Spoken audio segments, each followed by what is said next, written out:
오늘 함께 읽은 여호수아 6장의 말씀을 통해서 같이 하나님께 달려있다라는 제목으로 말씀 나누길 원합니다. 오늘 이 새벽에 들을 수 있고 또 하나님께 집중할 수 있다는 게 얼마나 큰지 깨닫게 되는 것 같은데요. 마지막까지 집중해서 같이 말씀 나누고 기도하는 이 시간이 되기를 바라고 또 축복합니다. 하나님께 달려있다. 오늘 여호수아 6장의 말씀을 보면 아주 한 번에 알 수 있는 제목이자 주제이기도 합니다. 여호수아는 총 24장으로 되어 있는데 정확하게 둘로 나눌 수 있습니다. 1장부터 12장까지는 가나안 땅 정복 전쟁의 이야기를 다루고요.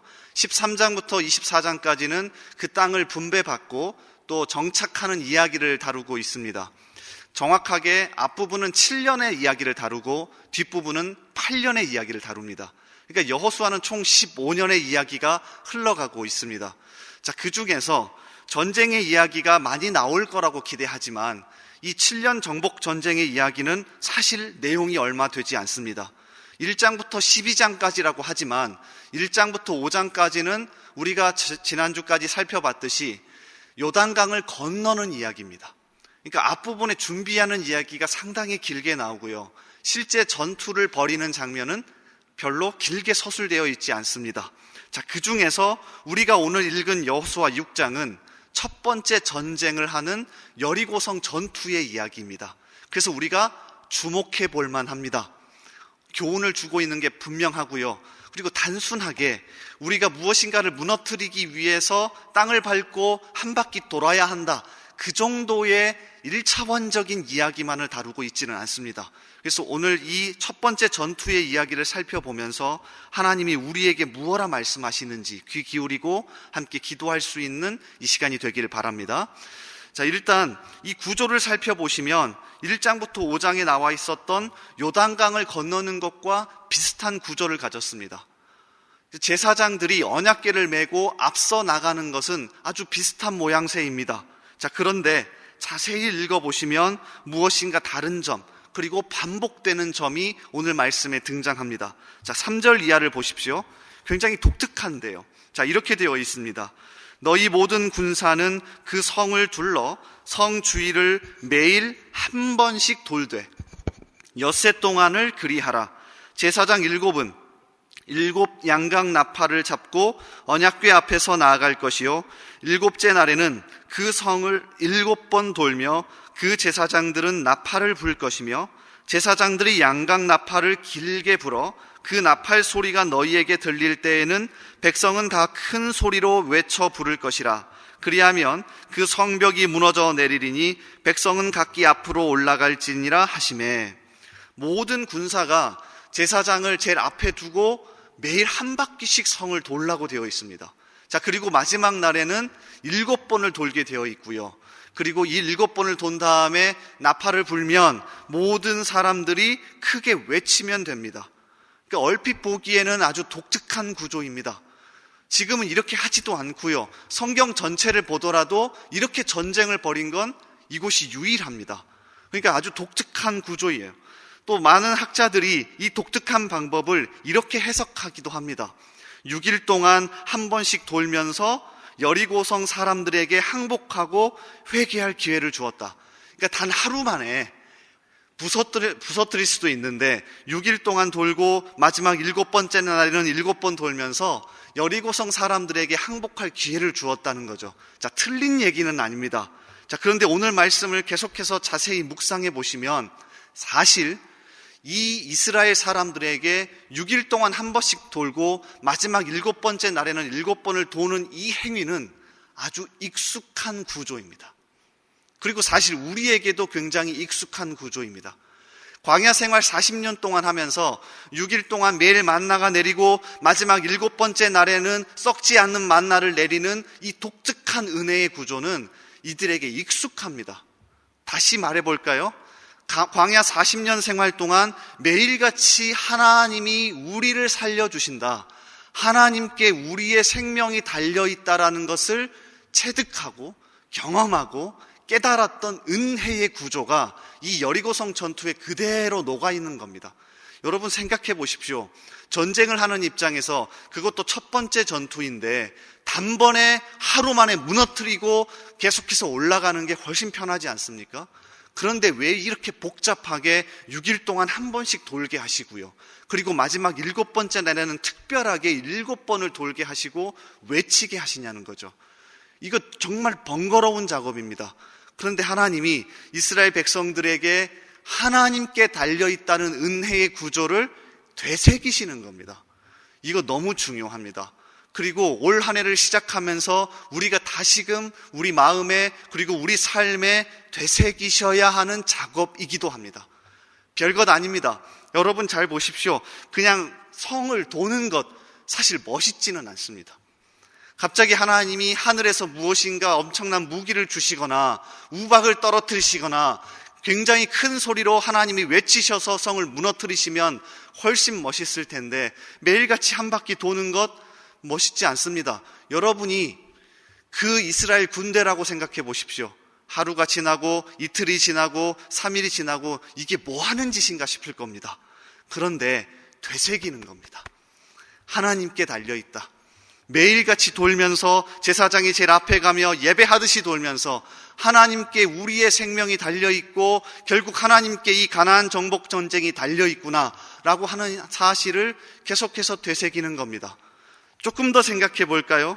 하나님이 전쟁을 통해서 이 구조를 확인하는 건 그들에게 완벽하게 뇌리에 되새기기 위함이 확실합니다. 간단한 장소가 아닙니다. 자, 1절을 보더라도 얼마나 지금 심각한 상황인지 알 수 있습니다. 자, 소풍 나간 게 아닙니다. 1절을 보십시오.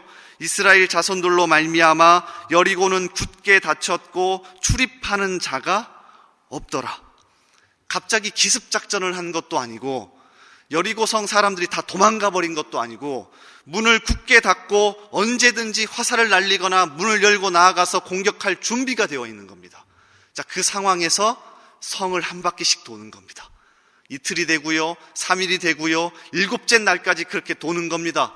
사실 굉장히 힘든 작업입니다. 아니, 이거 이렇게 해도 괜찮은 건가? 아마 그들끼리 서로 수군거렸을 수도 있고요. 그래도 다시금 되새겼겠죠. 아니야, 하나님이 반드시 살릴 거야. 우리가 40년 동안 그렇게 해왔던 것처럼 분명히 하나님이 이번에도 도우시고 하나님이 살리실 거야. 이것을 다시 한번 되새겼던 겁니다. 그래서 이 새벽에 다시 한번 깨달으실 수 있기를 원합니다. 이 1월을 시작하면서 올 한 해도 이러한 마음 자세로 살아갈 수 있기를 원합니다. 누구에게 달려있다고요? 하나님께 달려있다. 이 새벽에 매일같이 나오시는 것 별것 아닐 수 있습니다. 그런데 이 시간 다시 외치시고요, 말씀을 붙잡고요, 기도하시면서 되새기시는 겁니다. 하나님, 당신이 하실 줄 믿습니다. 하나님께 달려있습니다. 한 목사님의 묵상의 글을 읽고 오늘 설교를 마칠까 하는데요. 제가 참 좋아하는 한 목사님이 자신의 SNS에 정확하게 1월 1일 12시가 넘어가면서 단 2줄의 글을 올리셨더라고요. 굉장히 짧은데 저는 그 글을 이렇게 핸드폰으로 보면서 끄지 못하고 한참을 들여다보았습니다. 짧지만 우리 삶에 아주 중요한 진리입니다. 한번 들어보십시오. 인생을 지탱해 주는 분은 하나님뿐이시다. 하나님은 숨결 하나하나까지 붙들어 주신다. 다시 읽어드릴게요. 인생을 지탱해 주는 분은 하나님뿐이시다. 하나님은 숨결 하나하나까지 붙들어 주신다. 이것이 우리를 살리는 은혜의 구조이자 체계입니다. 이 아침에 다시금 생각하고 그 하나님을 붙잡고 기도하는 우리가 되기를 바랍니다. 우리 이 시간 말씀을 붙잡고 먼저 기도하겠습니다. 하나님, 이 시간 우리 가운데 함께하여 주시옵소서. 매일같이 우리가 별것 아니지만 하나님 말씀 붙잡고 나와서 기도하고 또 하나님 말씀 붙잡고 찬양하고 주님 앞에 엎드릴 때에 우리를 살려주실 거라 믿습니다. 하나님, 그러한 마음으로 올 한 해도 살아갈 수 있게 해달라고 이 시간 말씀을 붙잡고 간절한 마음으로 기도합시다. 또한 우리 나라와 또 우리 교회를 위해서 기도해 주십시오.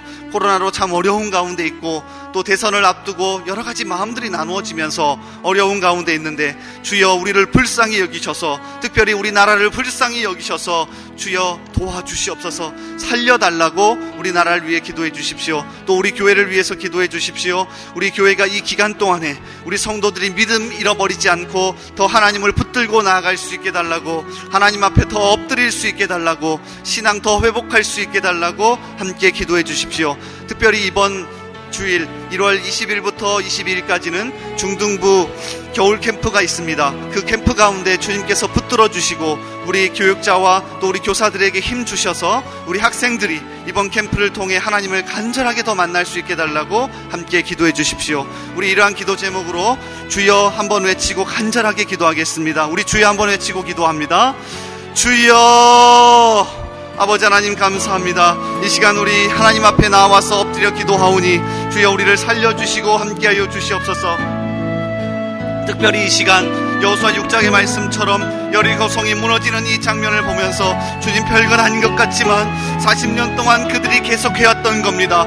주여 별것 아니지만 매일같이 나아가서 그냥 하나님을 붙들고 기도하고 예배하고 말씀 붙들고 살아갔던 것, 지금 돌아보니 별것 아닌 것 같지만 그것이 우리를 살렸습니다. 주님, 그것이 나를 살렸습니다. 지난 한 해도 별것 아닌 것 같지만 매일같이 오늘의 기도를 통하여, 매일같이 말씀을 통하여 주님 그렇게 살아왔더니 여기까지 인도하셨고 우리의 어려움을 무너뜨리시고 하나님께서 살려주셨습니다.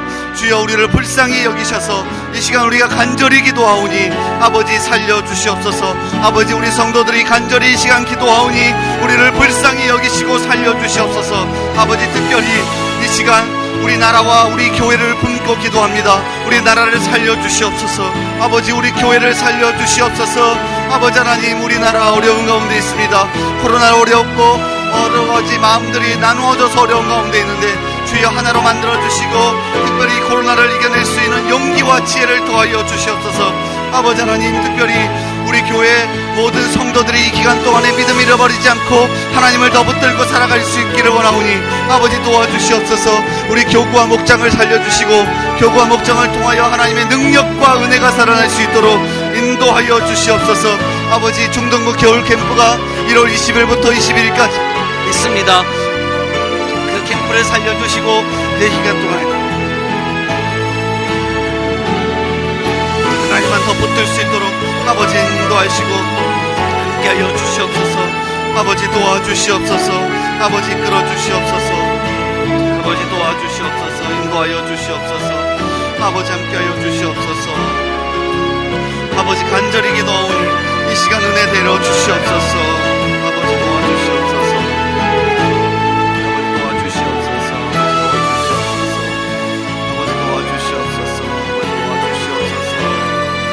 아버지 인도하여 주시옵소서. 도와주시옵소서. 우리 계속해서 기도합니다. 매주 월요일은 특별히 성도들의 가정과 지역사회를 위해 기도하는 날입니다.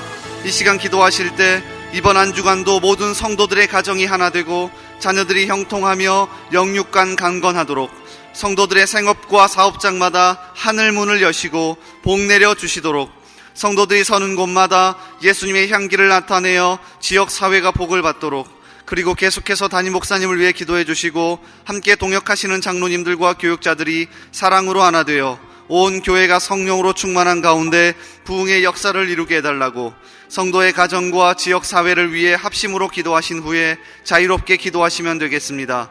이 시간 기도하실 때 먼저 저를 따라해 주시기 바랍니다. 주여 문을 열어 주옵소서. 주여 문을 열어 주옵소서. 주여 문을 열어 주옵소서. 우리 주여 한번 외치고 계속해서 기도합니다. 주여. 아버지 하나님 이 시간 문을 열어 주옵소서. 주여 이 시간 시작하오니, 이번 한 주간을 시작하오니 주여 우리 성도들의 가정과 사업장마다 문을 열어주시고 복을 내려주시고 함께하여 주시옵소서. 아버지 특별히